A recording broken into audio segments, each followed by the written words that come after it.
Hi guys, in the following lecture we're going to talk about the structure of benzene, which is a very important compound in A-levels chemistry. Now benzene is known as C6H6. There are many different versions of the structure, and so I'm going to give you two main versions. Now, one representation is this structure over here, which is known as the Kekulis structure, which is a simplified version. It gives you a very good idea about how the carbon atoms are arranged. So there are 6 carbon atoms in a cyclic structure, and they're alternating double bonds. And you've got, now carbon makes how many bonds? It makes 4 bonds, so the 4th bond is within 8. So each one of them has one each that's attached to the carbon atoms. Now, this structure is not the true representation of benzene, but remember, keep this in the back of your mind. Cambridge does not recommend this structure, but this structure gives you very good information about how the carbon atoms look like. So, for example, whenever carbon is making one double bond, one pi bond, it's sp2 hybridized. And when it's sp2 hybridized, you can also figure out the angles of carbon around it. There are 3 pairs of bonds, so that's fan shape, that's trigonal planar, and 120 degrees. So the bond angles are 120 degrees. But there's a better or the more correct version of what benzene looks like, and this is the structure that you're going to use. So here is the proper representation of benzene, which can also be, now this is the skeletal formula where you don't show the carbon atoms or the H atoms. I can draw the structural formula for benzene as well.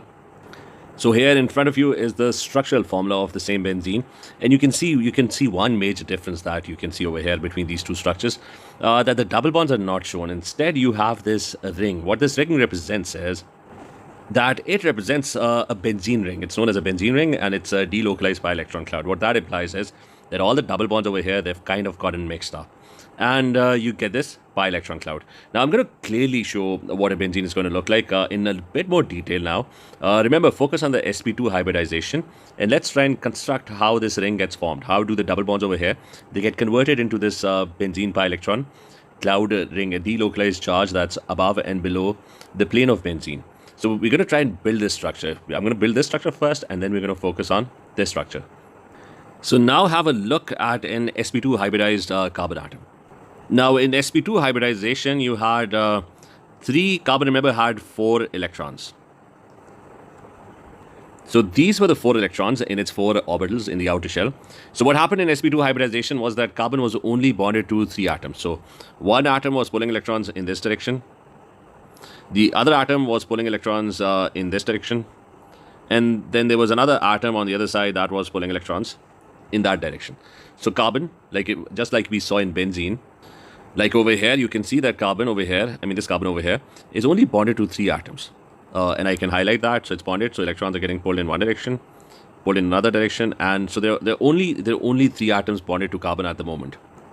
So what happens is that 3 of the electrons, they change shape, and they become sp2. Because they've changed shape, you give them new names, and the new names are sp2 hybrid orbitals. So what is hybridization? It's the mixing of orbitals to form new hybrid orbitals, which has happened over here. Carbon's 3 of the orbitals, one get pulled by an atom over here, one got pulled by an atom over here, and another getting pulled by an atom on this side.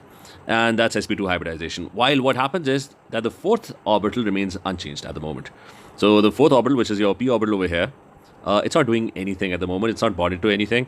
That will be used in pi bonding or for making a double bond. So this is sp2 hybridization. The bond angles in sp2 hybridization are 120 degrees. And the shape of a sp2 hybrid carbon atom, that's trigonal planar, which means that it's fan shaped, which means that it's like a fan. It's completely planar with one p orbital that's not doing anything at the moment. Now, if we go back to benzene, in benzene, what happens is that all the carbons are sp2 hybridized. They all have one pi bond, one double bond, and they're all bonded to 3 atoms. So they're all sp2 hybridized. They're all exactly identical. You pick any carbon atom, it's making a double bond with one carbon atom, it's making 2 single bonds with the other atoms, right? This carbon atom making a double bond with another carbon atom, making a single bond with this carbon atom. So they're all exactly identical, and they're all sp2 hybridized. Let's start making our benzene. Remember, this is our building block. This is the carbon sp2 hybridized. Single bond, single bond, single bond, and this p orbital over here, the last p orbital over here, that is going to be used to make pi bonds.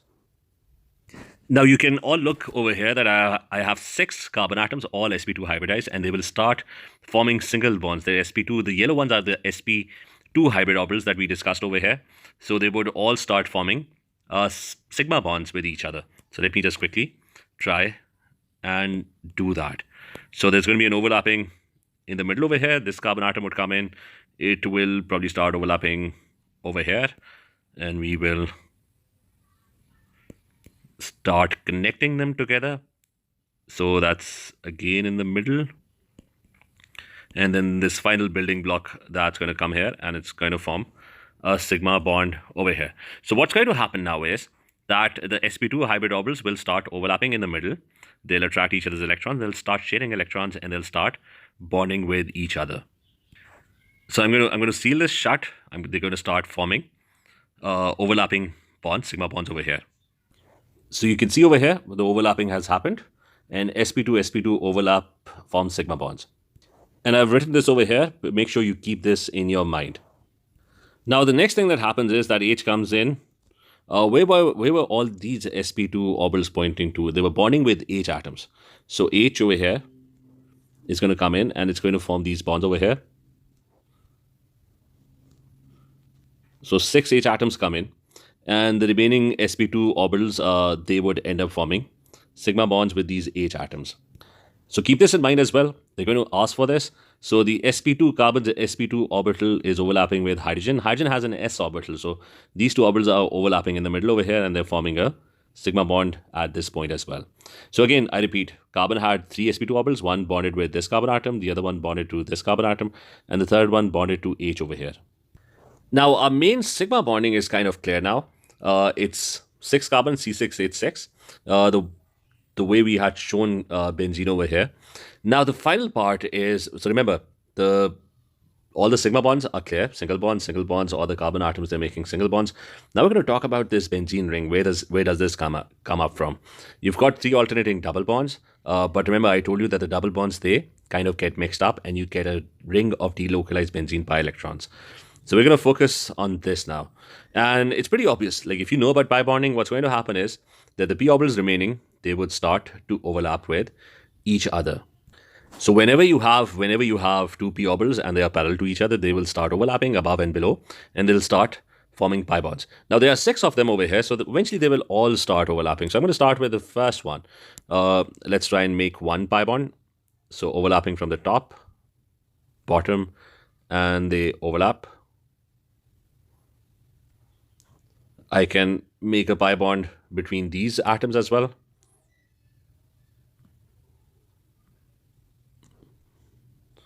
So the electron density is kind of overlapping.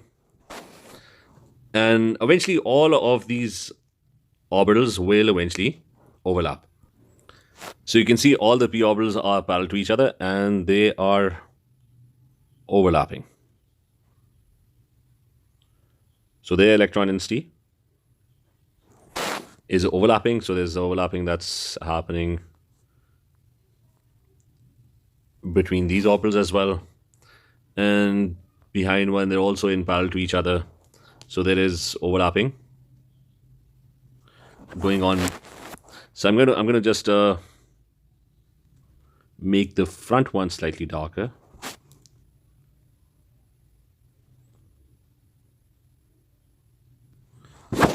So all the p orbitals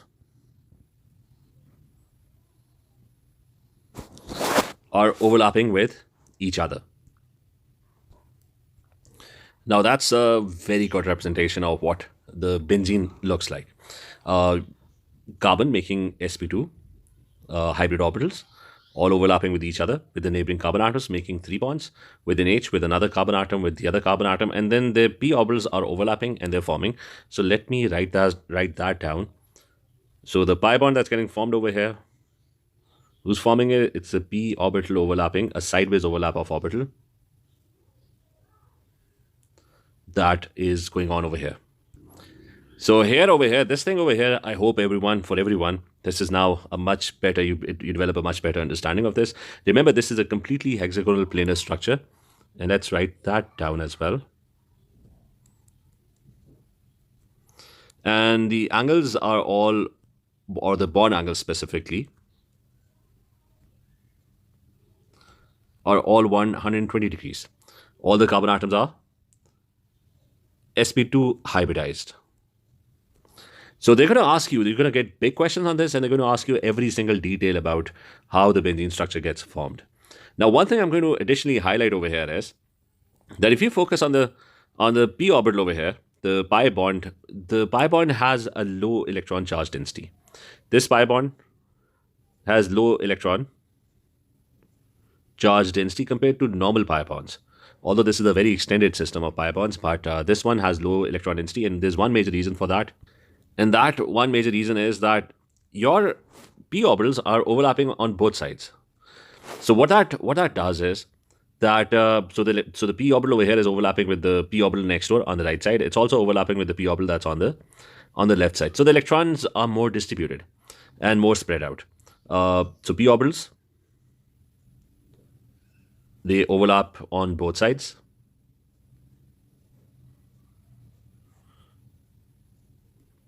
So your electron density is more distributed.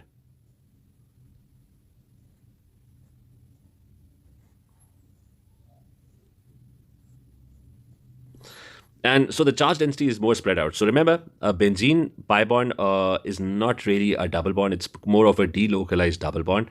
So this bond over here between the carbon atoms, it's a single bond and a partial double bond, because the overlapping is not all of it is happening on this side. The p orbital is also overlapping on that side. So it's kind of like a partial double bond. So always think of that. And I can show you the bond energy for the benzene carbon-carbon bond. It's not really like a double bond. It's more of an in-between thing. It's between a single bond and a double bond. So for example, you can see the charge density over here in this case. Now this charge density over here, you can focus on benzene. This one over here is it's stronger than a single bond. That's carbon bond. That's 350 kilojoules of energy. Carbon double bond carbon is 610. So it's kind of in between, because it's a single bond, and you can see that they've drawn a dotted line. So it's a single bond, but not really a double bond.